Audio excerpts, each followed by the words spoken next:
Paterson, I'll share the call with you and then we'll come back around again. Thank you, Chair.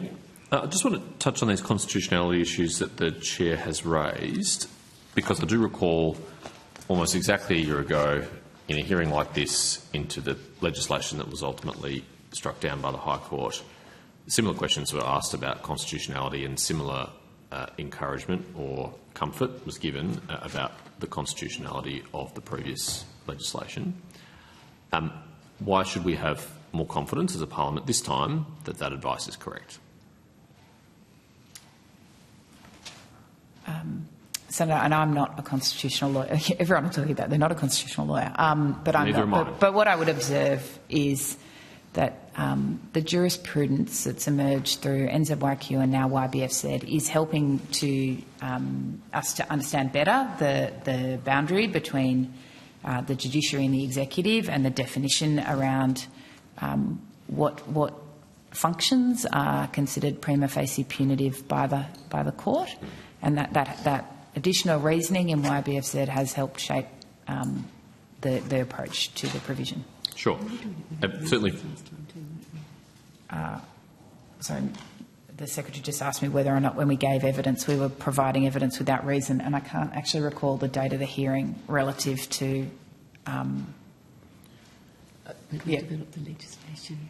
The first, that is true. The test that was no, actually it's not true. Sorry, disregard.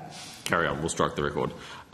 You're not a constitutional lawyer, but the Solicitor General is, and we were told that the Solicitor General had been consulted on the legislation and had provided advice that it was constitutionally sound. Has the Solicitor General provided that advice again in respect to this legislation? The Solicitor General has considered the draft regulation and the relevant parts of the bill. And what is the Solicitor General's advice? I don't disclose the content of legal advice. Okay, well, what's the basis of your confidence in the constitutionality of this legislation then? I think I gave evidence to Senator Green that the regulation reflects the advice. Right. So you are willing to allude to the advice. The advice obviously says it's constitutional. Senator Sharp's not able to comment on the content of legal advice. Okay. I probably won't get much further with that if I persist, so let's go back to some other matters we were discussing before. Ms Jeffrey, you were telling me that the sex offenders now free in the community without any electronic monitoring or curfews will be still subject to some controls by ABF.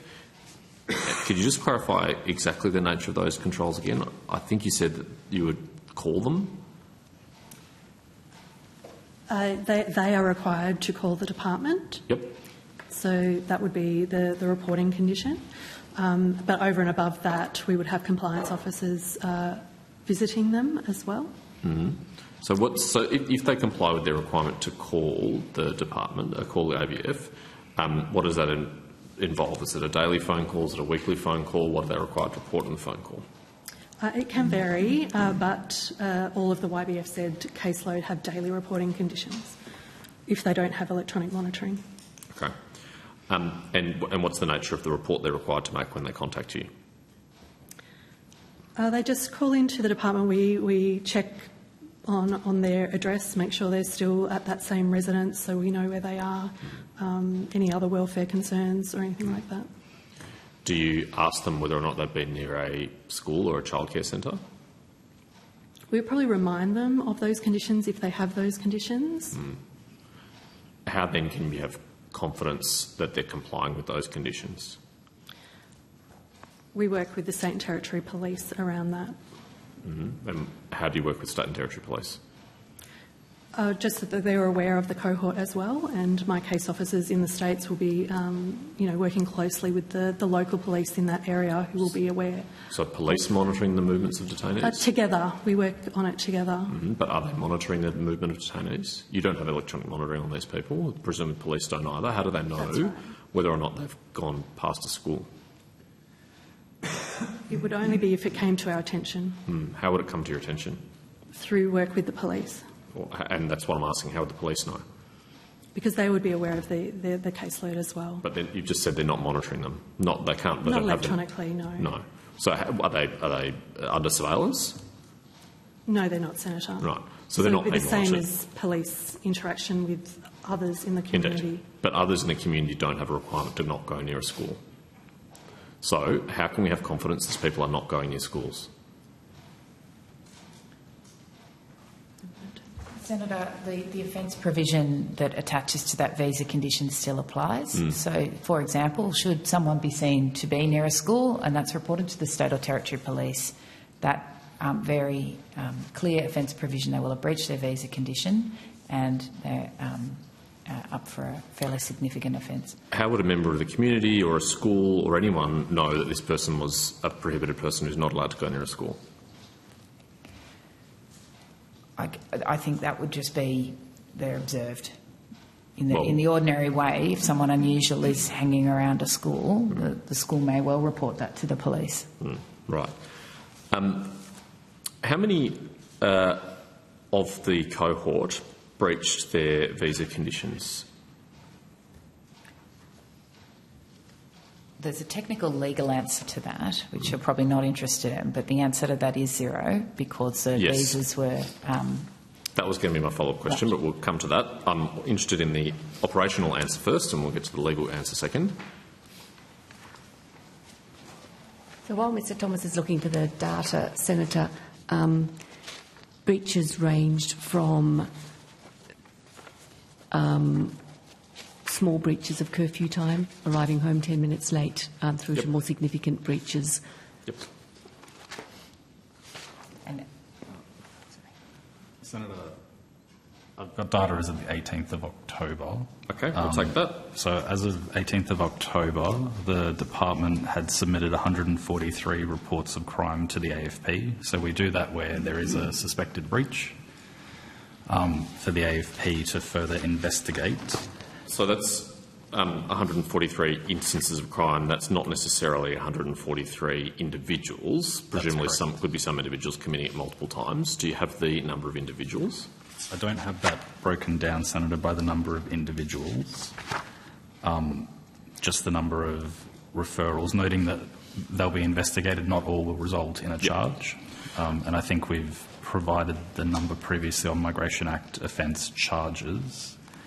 But that was 30 people in total, as of the 18th of October, was subsequently charged with a Migration Act offence. Suffice to say, there had been, prior to the visa conditions being struck down by the High Court, repeated and significant instances of breaching visa conditions among this cohort.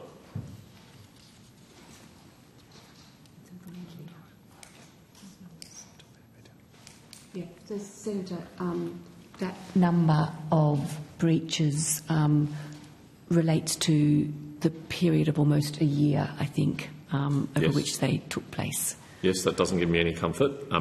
So we've got repeated instances of breaching visa conditions, and that's when we had the benefit of electronically monitoring people, so we could know if and when they breach those visa conditions. I come back to my question about sex offenders near schools. If this is a cohort which is routinely breaching their visa conditions when monitored under other conditions, how should we have any confidence that among the child sex offenders free in the community right now without electronic or a curfew are not also breaching the condition to not go near a school? So, Senator, as I said at the outset of this block of questions, a good number of those breaches, and I'll see if we can get any breakdown for you, were breaches of curfew, not necessarily breach of the provision to go near a school. We'll try and get you a bit better clarity on that. I understand that, Ms Foster, but I don't think that's actually a very helpful distinction to draw, because for two reasons. One, we would only know about their breaches of curfew because of the advantage of electronic monitoring, which we now lack. And secondly, someone who is willing to violate their visa condition with respect to curfews might also be willing to violate their visa condition with respect to schools.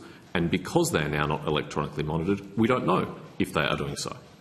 And so, Senator, the second point I was going to make was that the conditions have been removed as a result of the High Court decision in YBFZ, and in responding to that decision and the reasons for that decision, we have revised the test that allows us to impose those conditions in line with that decision. And so we are, wherever we can, imposing conditions for the protection of community safety. Okay.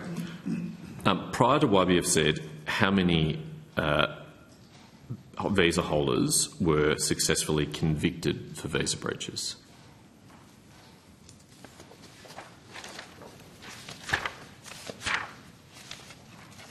Senator, again at the 18th of October, less than 5 people were convicted of a Migration Act offence.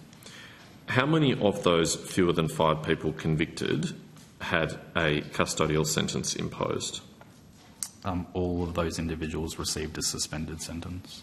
So the other way of answering that question would be zero. Correct, Senator. 0. Wasn't there a mandatory minimum sentence imposed by the legislation? There was, Senator, and I think Mr Thomas just indicated that the sentences were suspended by the court. Yes. So why wasn't the Parliament's clear intention that a mandatory minimum sentence of 1 year imposed when those convictions occurred?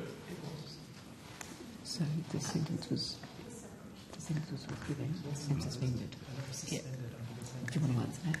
Yeah, under the Crimes Act, the court has the flexibility to suspend sentences. So it did impose the 1 year sentence and then suspended it in full. Right. Do you think that it's consistent with the Parliament's intention?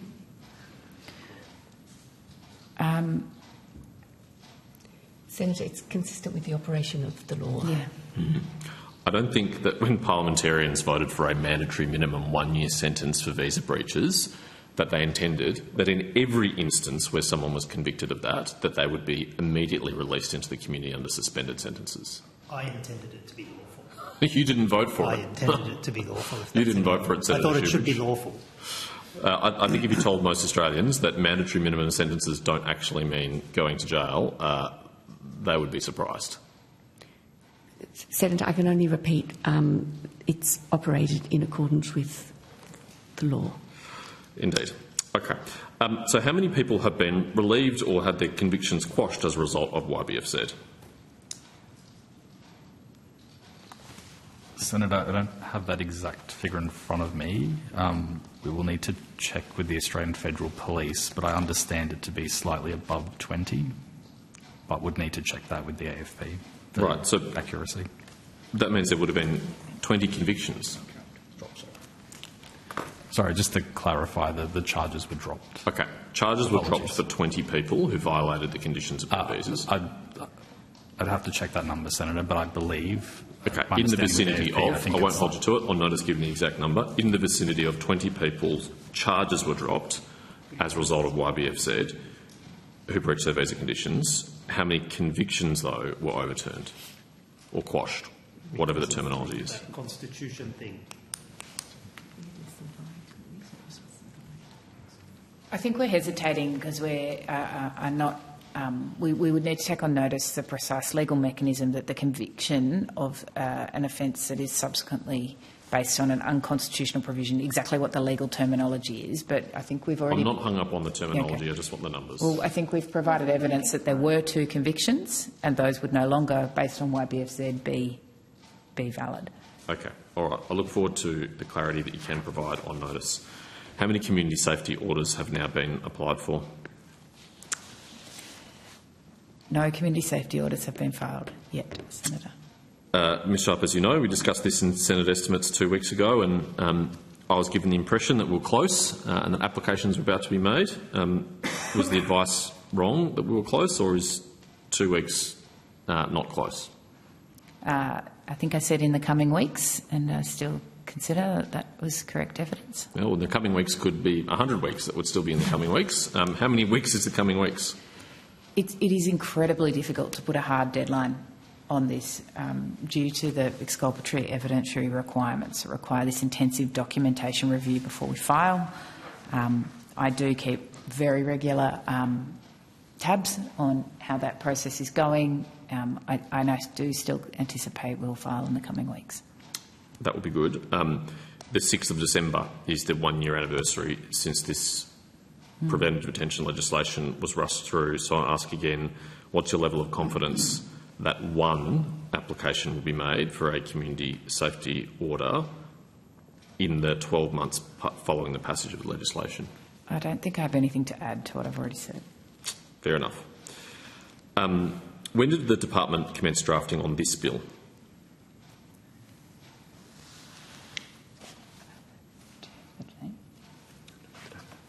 We don't have the date with us, Senator. Okay.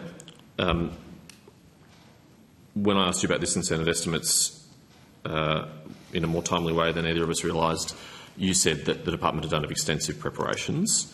So did the drafting begin prior to or after the YBFZ case was filed? It occurred prior to. Prior to the case being filed? Oh, sorry, no, not to the case being filed. Sorry, prior to the judgment being delivered. Okay, so it was sometime after it was filed and sometime before the judgment was delivered, the drafting started? Correct. Did the drafting start before or after arguments were heard in the case? I really would need to check that. It was started some months ago. I just don't know whether it was started. The hearing was on the 6th of August, and I just don't off the top of my head recall the date we issued our first drafting instructions. Okay. You probably then won't be able to answer this, but take it on notice, please. When the Minister was first briefed on the drafting of the bill? Minister Burke was briefed on the YBFZ case almost immediately upon him becoming the Minister. If you recall back temporarily, he became the Minister very shortly before the hearing in YBFZ, so he was fully briefed on the case, what was at issue, and operational planning. Okay, well, how about perhaps on notice when the Minister was provided the first draft of the bill? Yep, you'll have to take it on notice. That's fine. Thank you. I've asked you already about the Solicitor General. And, Senator, I think it's important to also note the regs drafting was occurring because the regs is the thing that needed to occur first, was happening earlier than the bill as well. Right. Well, can you tell me when the drafting of the regs commenced? Again, I would need to take it on notice, but I just think we probably will supply you with both dates to give you a... Thank you. That would be helpful. I will take all information on notice about the drafting of the regs or the legislation that you can provide, and when the Minister was briefed and when the Minister signed off on each of those. Chair, I'm happy to share the call and review my questions if that's...